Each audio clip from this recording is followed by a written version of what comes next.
Welcome to the chambers. Today, we are talking about the ghost agency. We will be unpacking one of the most shocking and embarrassing scandals in the history of Nigeria. There is an agency that is allegedly involved with 1.3 billion budgetary allocation, office at the Federal Secretariat, 300 staff, letters from the Office of the Secretary to the Government of the Federation, letter from the Office of the Accountant General of the Federation, and yet the presidency is claiming that this agency is non-existent. Azal now. That sounds like Nollywood blockbuster to me. Welcome to the chambers. My name is Ajibola Olalekan. I'm Folorunsho Ibrahim. My name is Folorunsho Quazeem. The name of the man at the center of it all is Prince Matthew Adeniyi Adeyemi. He allegedly got his letter from the Chief of Staff to the President, Mr. Femi. He got the budget allocation code. He also got budget allocation of 1.3 billion naira. He got a whole lot of things, organized big events, and in the midst of it all, the presidency claimed all these letters that he used are allegedly forged. That means this issue is beyond man. There are so many other people involved. It begs for many questions. How did it happen? When did it happen? Why did it happen? Who are the people involved? Because this is more than the work of one con artist, and there is need for everybody to look at the case. How can we have an agency at the seat of power inside the Federal Secretariat claiming to got his appointment letter from the presidency, and yet the presidency is saying that no, the letter is fake, the agency is non-existent? How did it happen? Why did it happen? These are the questions that we will be discussing on the chambers today. Come to think of it, how did this happen? Do you think how will someone just brought into Nigeria national budget without being approved by the authorities or by the governance? How does it happen? I think there are many questions to be asked. You can't just say there is a fake agency in the secretariat and it's operating, they allocate budget to this agency. So there are many questions to be asked. It may be political. Election is coming around, 2027 election. So I'm framing the chief of staff when initially the chief of staff do not have the authority to sign an appointment or an agency or an agency. The chief of staff do not have any authority except the secretary of the federation has the power. The most funny thing about this, it didn't even happen in a day. We are talking about months of operating as a fake agency inside the Federal Secretariat. The man allegedly got his letter in 2024 and he was not discovered. He hosted events, invited diplomats, invited members of the National Assembly. He was allocated 1.3 billion naira. And the most funny thing about it was the presidency did not really know anything. It took the intervention of the Ministry of Foreign Affairs to actually wrote a letter to the presidency asking for answers on how they should treat the agency, because the agency is dealing directly with diplomats by passing the establishing protocol of relating and interacting with Ministry of Foreign Affairs. So that means for several months between 2024 and 2025, this agency operated with impunity. There are staffs that are moved from other government agencies into these agencies. There are 300 staff members that this agency has. And the most funny thing about this agency is that he is claiming, the head of the agency is claiming that the chief of staff to the president actually issued this letter to him. That begs for another question. Does the chief of staff actually issue an appointment letter? According to the protocol, it is the office of the secretary to the government of the federation that issues letter, not the chief of staff to the president. And when he was asked, did you meet the chief of staff directly? He said no. How did you interact with the chief of staff? He said through an intermediary. Where is the intermediary? Who happens to be the single and the sole witness to the entire charade? He was killed in a fire incident. The only person that can tell us how everything happened, happens to die in the midst of the scandal. This calls for a whole lot of things. And personally, I believe that what happened is not the work of just a man. There are so many people involved, so many government failures, institutional failures, because how can you happen to even open an account with the CBN without proper verification? How do you get all your documents that you tendered? How did you get the code for budgetary allocation? Who are the people verifying all these documents that he tendered? Who are the officers that works in each of these government agencies?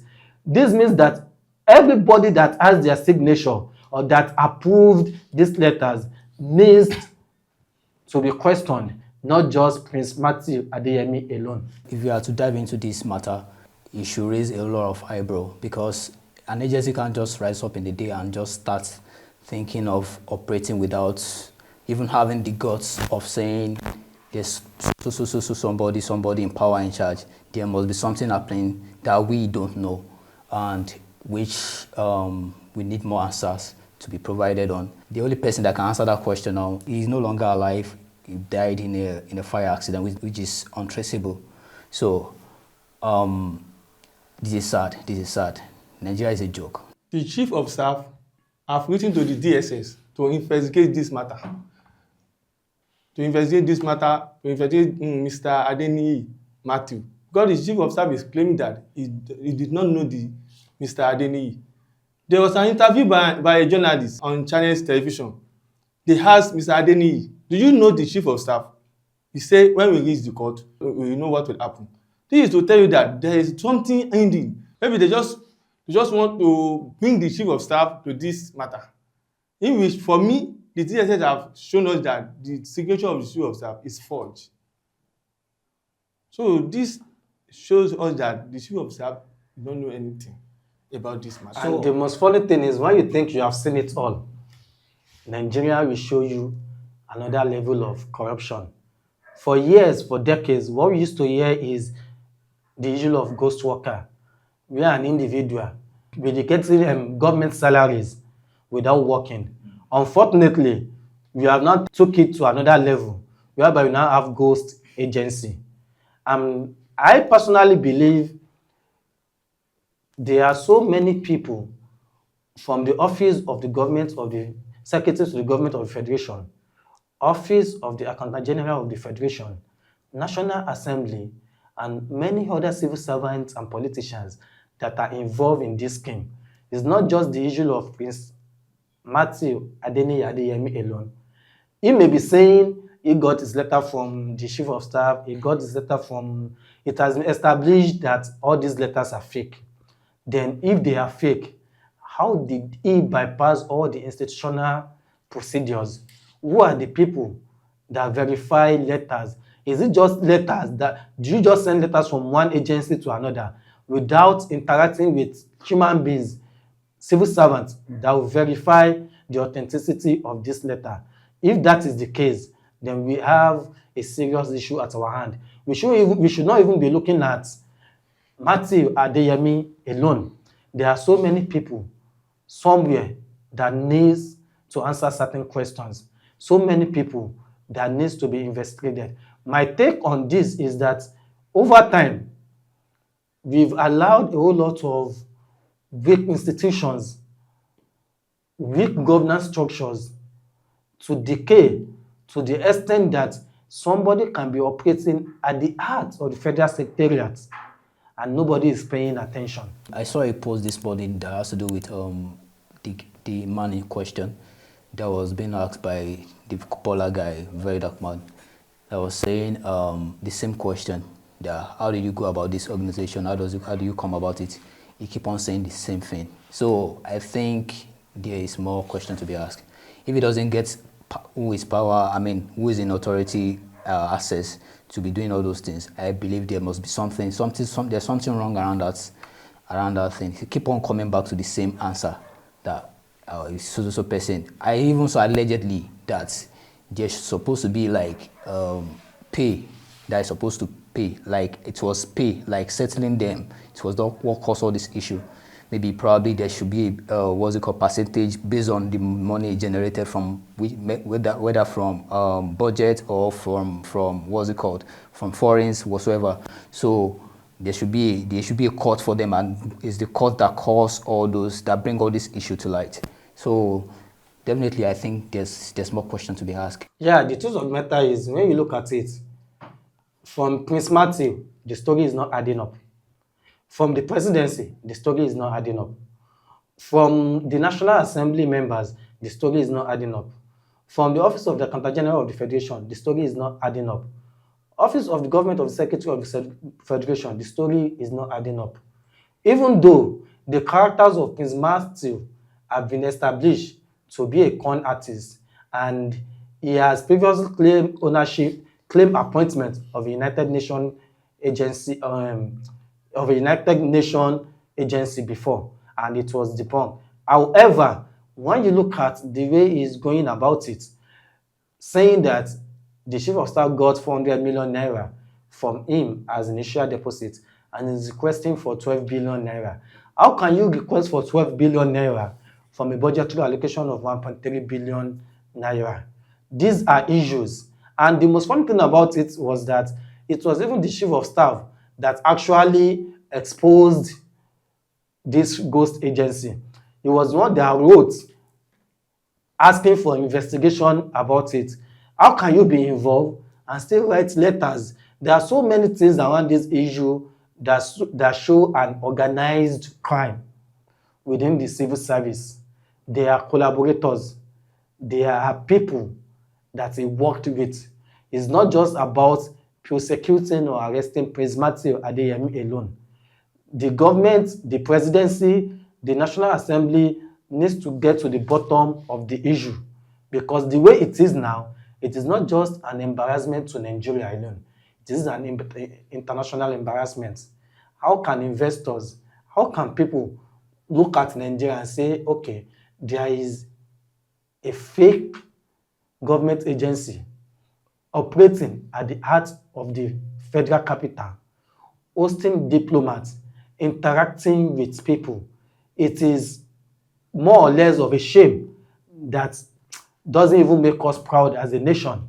This is, a big shame. rather than bringing corruption down, it's like we are elevating it to another level.